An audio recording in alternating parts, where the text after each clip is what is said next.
seconds and counting.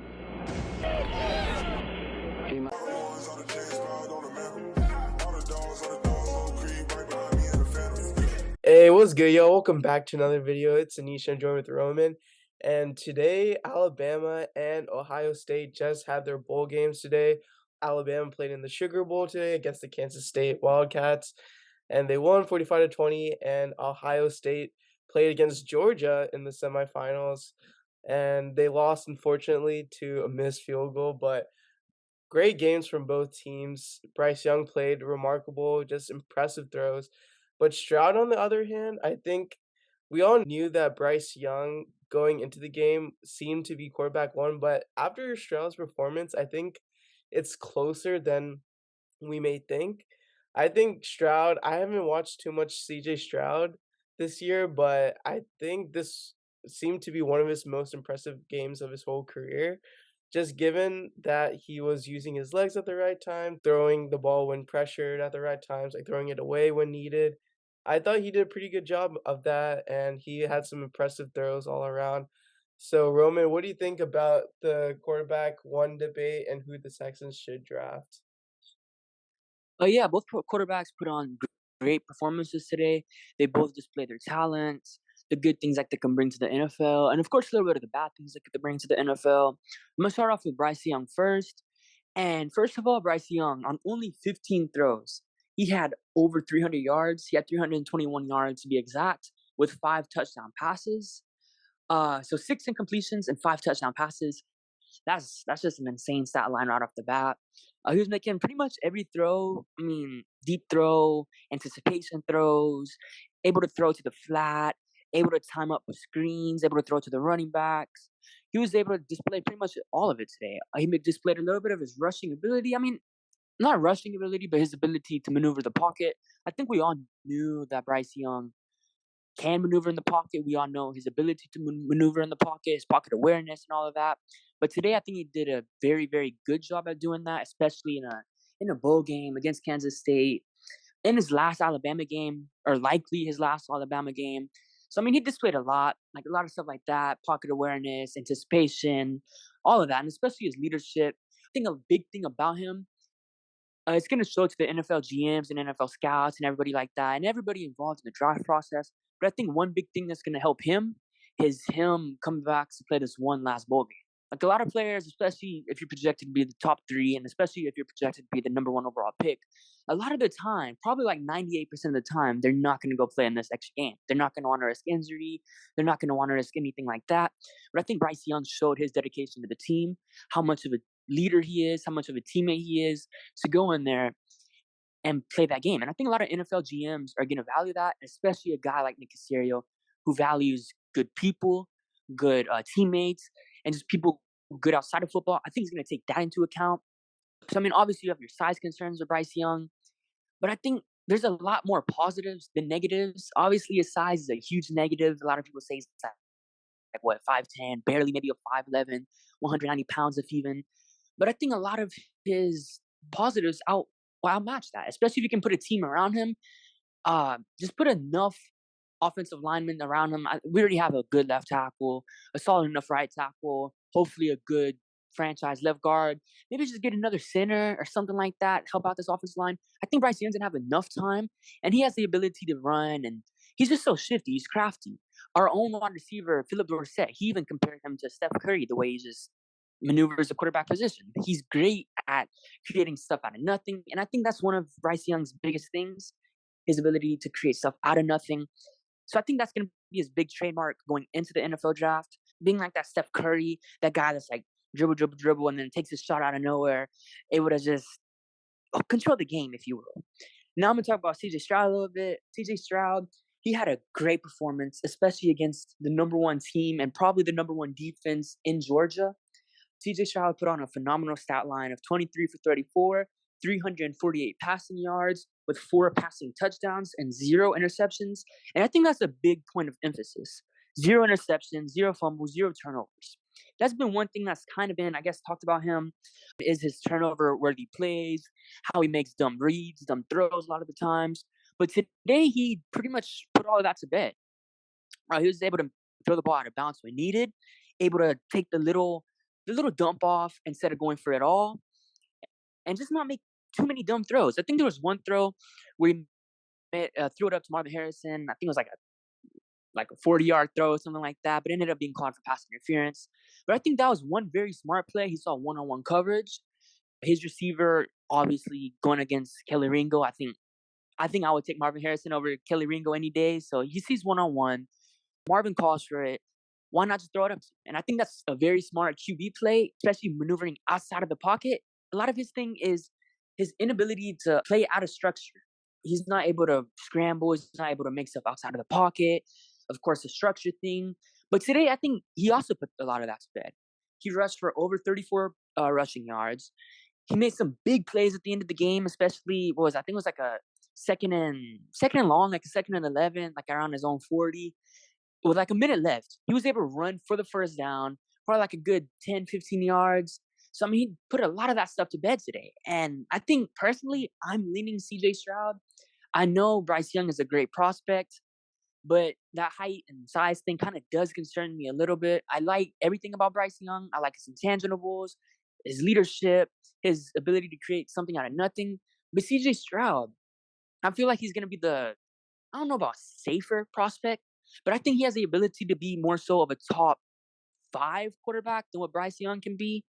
It's going to be hard for either of them to hit top five. I think it's going to be really, really hard for any quarterback. But if there's one quarterback that I would take to have a higher chance to be top five, is probably CJ Stroud. His height, his size, his ability to shake off tacklers, his poise in the pocket. And of course, he showed very good demeanor, as I mentioned earlier, his ability to maneuver outside of the pocket, lead his receivers. But yeah, I really like what I saw from both of them today. I don't think you can really go wrong with either one. I think it's going to be a fun debate this offseason, especially with both of them being out of the playoffs. Of course, Bryce didn't make it, but CJ Stroud being out of the playoffs, all of their seasons done, going into the offseason, all the heated debates, all of the reports, the combine, the meetings with all these guys. I think it's going to be a very fun draft process with both of them. And especially if you can hold on to the number one pick, I mean, it's going to be interesting. We play the Jaguars, so we'll see. But yeah, I don't think you can go wrong with either one. And usually, like, when you look at a one game sample size, I guess with Stroud kind of putting all of his criticisms to bed against in this one game against the Bulldogs. But you have to keep in mind it is the Georgia Bulldogs, one of the best defenses this season in college football. So obviously have so much talent on that team. Jalen Carter, Ringo, so many other guys that I can't probably name right now. So it does mean something, I feel, with the stakes that with such high stakes and against such a good defense, I think it does mean something that Stroud was able to perform to elite caliber. So it does mean a lot. But I was really hoping for him to make it to the championship game. And if he were to replicate that, it would have been much more decisive of Stroud over Bryce, in my opinion. But Bryce, he's been more consistent throughout the whole season, right? Because he, and we have to also give it to Bryce for playing as well as he did this season. Because obviously he lost Jameson Williams, John Mechie, didn't have any of his his guys really, I guess. And obviously has Bill O'Brien as his play caller, who we all know how that's going to go. So for him to play as well as he has, that really means a lot. I mean, Bryce Young is very talented, don't get us wrong, and Stroud is too, but I think that's the good thing is that after seeing Stroud play today, we don't have to really worry about losing the first overall pick because even if we get second by winning one game, we're still going to land with either Stroud or Young. So, and even then, we could pair one of those guys with one of their favorite wide receivers, Young with Mechie, if we go with Young, or Stroud, draft Stroud this year, and then next year we can get Marvin Harrison Jr. into like 2024 draft. So that would be pretty interesting. So either way, you're giving these quarterbacks a familiar weapon possibly in the future or currently. And so yeah, but I want to talk about that short quarterback argument for Bryce Young. And for me it's kind of funny cuz I'm like 5'9" and I'm like for me to talk about like Bryce Young being short, it's just like what are you talking about? You're a midget, you're so no, I'm kidding, but like it's funny cuz you look at in the past, right? Cuz Bryce Young, you think of other short quarterbacks, I guess, in the league, Russell Wilson. Except for this last season, he's been a pretty good quarterback, Super Bowl caliber quarterback. And then Kyler Murray, who is worth the first overall pick. And so, and then you have Drew Brees, who's 6 foot. I don't think Bryce Young's exactly 6 foot. He's probably a bit shorter than that. But what do you think about when I bring up those examples? Obviously, there's been more tall quarterbacks than short quarterbacks in the league, and there's probably a reason for that. But what do you think about that short quarterback anyway? Can you go more into depth about that? Yeah, I think Bryce's size. I think that's fairly a big criticism, or not really a criticism, but like a big wordy for NFL teams. I think it's gonna matter, but I don't think it's gonna matter to the extent that people are making it seem. Like he's gonna be able to come into the NFL and he's more than likely not gonna be able to succeed. I think it's a little bit overblown. He's shown he's able to take hits. He's played against the Georgia defense last year. He carved him up. He had his fair share of carving up Georgia, like CJ Stroud did today. Bryce Young also threw for over 300 yards against them. He also took big hits and was able to get up against them. He's plays in the SEC, so I mean, he's used to playing NFL talent on defenses, taking NFL caliber hits, and he's gone right back up. And he hasn't had any major injuries, I guess, outside of that shoulder injury. But I don't think that's really because of his size. I think that's an unavoidable injury in terms of like it just happened to happen. Like it's not anything because of his size. And as far as the other quarterbacks like him, I mean Russell Wilson and Kyler Murray, I think they're a little bit different. Both have bigger frames. They're both able to put on more weight than Bryce Young. I think Bryce Young can definitely put on some weight, but I don't think anything major. Maybe he could get up to like maybe 200, 205, even then, if that's not a lot. Russell Wilson and Kyler Murray, I think again they both have bigger frames. They're able to carry on more weight. They're both more sturdy, more lower to the ground, more powerful guys, if you will. While Bryce Young, he's not scrawny, but he's not big either. He's kind of like the skinnier guy, but he's there to make you miss with your mind more than anything. Again, it's just intangibles. And one thing that I guess kind of get a reminiscence of is Drew Brees. Of course, Drew Brees is a little bit bigger than Bryce Young, but he wasn't the biggest of guys. He didn't have the biggest arm of guys, but he beat you with his mind. He beat you with his mind and his ability to read the football field and everything just like that. And Bryce Young, I think he does a lot of just that. He's not going to beat you with his legs a lot. He can, but he's probably not going to do it. And just stuff like that. I think, if anything, he's more like a Drew Brees than a Russell Wilson or Colin Murray. But yeah. Yeah, that's a pretty fair argument. I mean, you can't argue with that. And again, I think what's different about them is obviously Bryce Young. I think he has the edge over Stroud over like the mental aspect of the game with like his processing skills. It's second to none. Bryce Young is very good at that.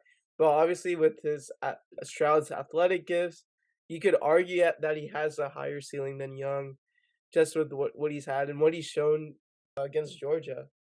That can show you what kind of quarterback Stroud can potentially be for your team. And so it's hard to say because but it's a tough decision. I'm glad I'm not Nick Casario and being the GM, having the first overall pick or second overall pick.